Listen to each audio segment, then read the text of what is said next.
How's it? Welcome to Diamond Cornerstone. I'm Christo, and classic YouTube, like, subscribe, share. Buy a book, check on Amazon, Christo Becker, Becker with a CK. Okay, there's a lot of what going on at the moment.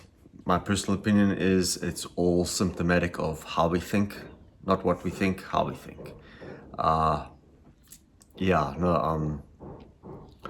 There's a slow simmer globally, and we see it at national levels, and then we see it at community levels. I'm personally of the opinion that politicians are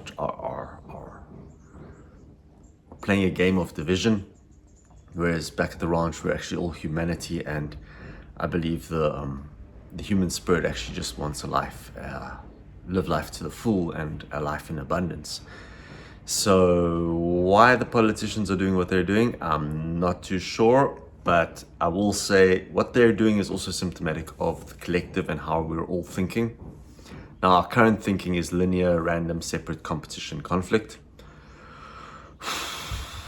So if we're thinking linearly, we're going to have to, and that's based on how we speak, because it's subject, verb, predicate. The cat, subject, sat, verb, on the mat, predicate. So we're going to have to transform how we're thinking, and maybe we're going to have to transform how we're speaking. Now, I've got this great book. It's called The Fifth Discipline by a guy called Peter Senge. Look, the front cover says it: forget your old, tired ideas about leadership. The most successful corporation of the 1990s will be something called a learning organization. Now, with AI and technology, our learning has to be faster, but our thinking has to change to synergize and synthesize, and that's why I go back to the diamond as a model, because it synergizes, synthesize different systems all together, and so we can see the forest and the trees and the leaves and the branches and then all the ecosystems within the forest. But Sengi says it very, very, very classically that our language, because it's linear, we're going to have to reshape our language, because our language shapes our perception. What we see depends on what we are prepared to see. Western languages with subject, verb, object structure are biased toward a linear view.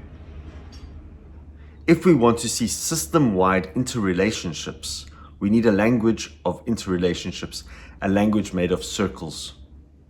Systems work in circles. We need a language, without such a language, our habitual ways of seeing the world produce fragmented views, fragmented, separate, random. Our habitual ways of seeing the world produce fragmented views and counterproductive actions, competition, conflict. I'm continuously saying, we've got to change how we think. Not what we think. The what is easy, you can Google it. We need synergy between systems, and that's how communities grow. That's how farms produce, mines work. It's all about the systems, Such a language is important in facing dynamically complex issues and strategic choices, especially when individuals, teams, and organizations need to see beyond events into the forces that shape change. Now, there's a simmer everywhere, boiling a frog. Now, if we look at Africa, every time the West pushed for majority rule, because Africa doesn't have a Western milieu or background of free market capitalism, and then there's a lack of skill and a lack of infrastructure. Now, I live in South Africa. We have a failed state. 31 years of majority rule, but instead of the politicians empowering, building infrastructure, they actually use poverty to keep the people oppressed with a pipe dream of we will one day. Now, the conflict between, let's say, Europe and Africa is Europe, America are product focused. Why? Because of the weather. We have genetically, you look at Europe, Now I'm talking hundreds of years. You've got to plant, grow, and harvest in 3 months, or you will freeze, you will starve. That is what the weather says in Europe. If you're especially Germanic, Scandinavian, England, you've got 3 months to plant, grow, and harvest. So there's an urgency. And then afterwards, we're going to assess and say, okay, what can we learn from this experience? But with this also comes the whole Judeo-Christian serve your brother, serve your neighbor. So in that, you have to, if you had a good harvest and your neighbor didn't, you're going to give him your surplus.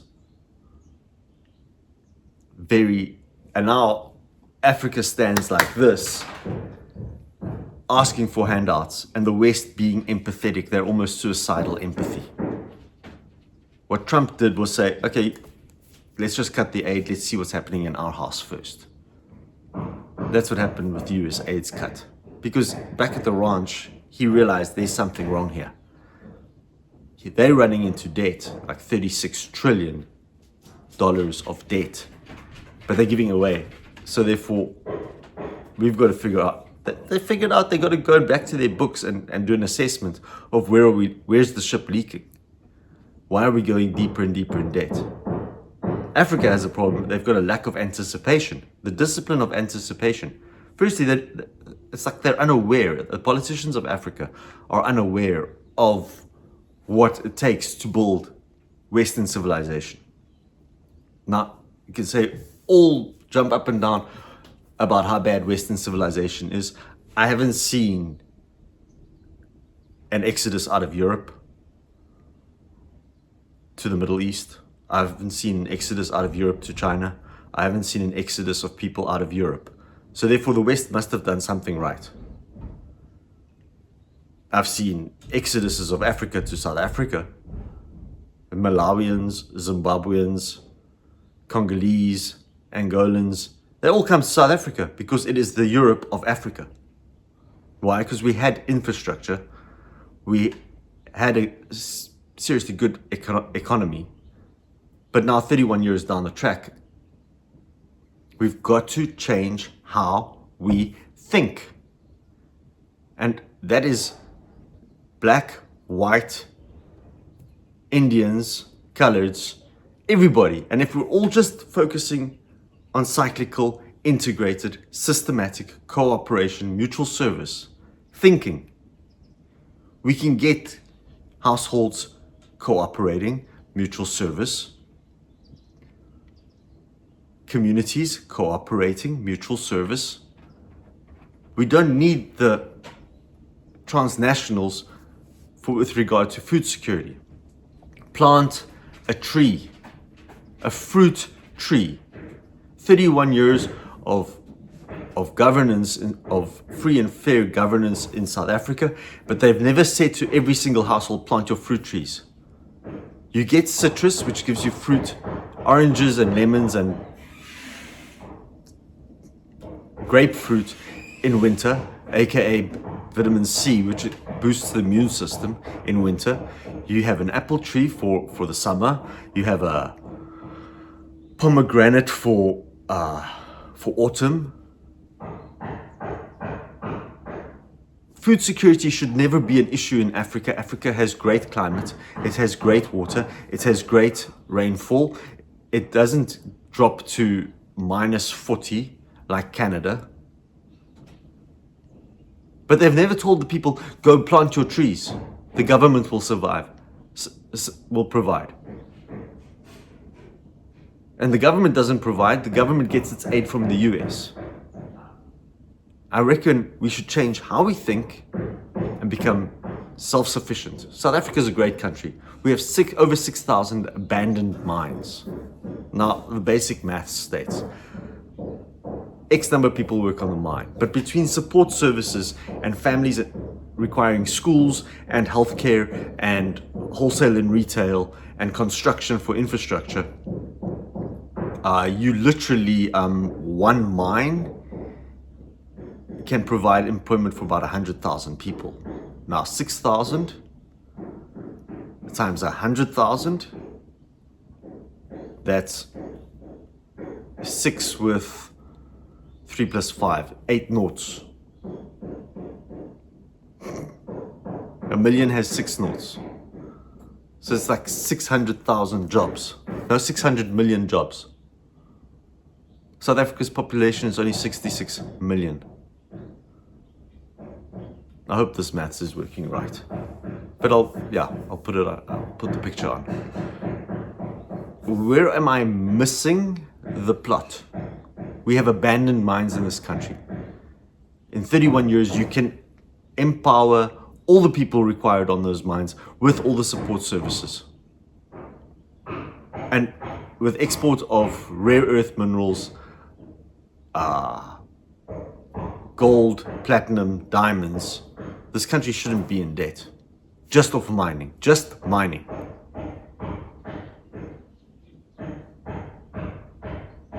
But where there is no vision, the people perish.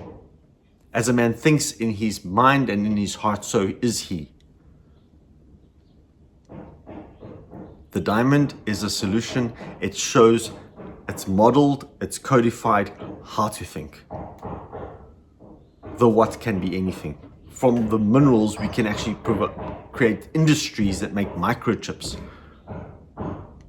But instead, we're over-regulated and would rather ship raw materials and then buy them back again. And you know what the best is? If you actually go read policy documents of 2009, it's written in the National Planning Commission's Green Paper. We have to move from short vision, job creation, to long-term vision and career creation. It's on paper. But because they've never created careers, we've got presidents and guys running the finances of a country who can't even run a cafe on the corner. Because they've never done budgets, because they still want the struggle. They're still stuck in 1960 fighting apartheid. What? We can't keep fighting something that doesn't exist. I never voted for apartheid. I don't know anything about apartheid. All I know is that the guys I work with, they're my friends, they're my brothers. We're trying to do something great. We're trying to do something great here, on ground level. So that I can eat, he can eat. Get your heads out of cabinet and come see the people again. We have over 3,000 previously disadvantaged communities. That means it's a squatter camp. Stop keeping the people oppressed. Every squatter camp needs electricians, plumbers, builders, glazers, wholesale and retail. Imagine how many shops you need there. You need a hardware store, you need a grocery store, you need a furniture store, you need a clothes store. That's 4 stores and I'm not even thinking yet. You need a computer store, you need wireless connectivity. All of these are businesses. It moves the tax base from this to that. It's beautiful. Get vision. Get exchange. We are in a great context that's called cloud. Get out of your narrow-minded, keeping us separate. We can't be separate. You know what? AI has changed the whole playing field. Google has changed the whole playing field. The internet has changed the whole playing field. There's nothing in a physical environment anymore. Information moves like this. And this is not just a message to the South African government. It's Zambia, Zimbabwe, Congo.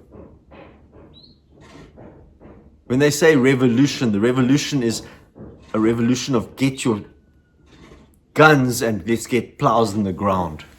Let's start planting. We need food security. We need exchange. We need commerce. No one wants a socialistic system being ruled by... I don't want to be ruled. The government's civil servant. He's responsible to make sure that the stage is ready for me to play. The roads, the sewage, electricity, water. That's state. That's where it ends. And you deliver roads, sewage, water, electricity, energy, which could also be just petrol. Come on, man. You've had 31 years to deliver. Instead you break. You irresponsible little child. Okay, well, either way. Let's make it a diamond. We can build state from the grassroots up. And if we're all surviving, then we don't need government. We can hold our municipalities accountable, and they can manage national, provincial, and then national. I believe we can have abundance for all. I believe we can have world peace. There's enough space. If you don't like someone, pack your stuff and go. But hey, considering 85% of the country is Judeo-Christian, love your God, love your neighbor. And if you're loving your neighbor, irrespective of whatever, you can live in peace. I don't have to like what you do, but I have to love you. And that's just a choice. Blessings. I'm Christo. Welcome to the Diamond Cornerstone, a cornerstone. A stone that was overlooked by the builders will become the chief diamond cornerstone for our society. Blessings. Ciao.